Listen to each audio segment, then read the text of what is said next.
Mi nombre es Jerónimo Isaza Sucerquia. Mi papá escuchaba muchas canciones en guitarra, entonces yo fui teniendo como el gusto y la curiosidad de saber cómo tocar la guitarra.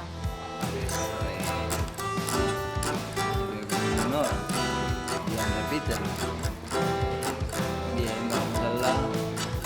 Excelente, primero sol y terminamos en mi menor. Bien. Así fuera yo con un palo de la escoba, lo cogía y me ponía a tocar música parrandera.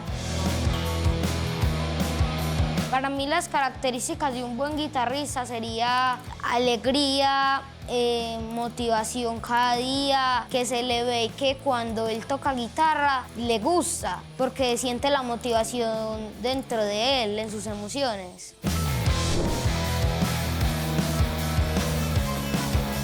Yo quiero, cuando ser grande, ser un gran guitarrista, tener más experiencia en la guitarra, porque aunque yo sea bueno tocando guitarra, todavía me falta mucho.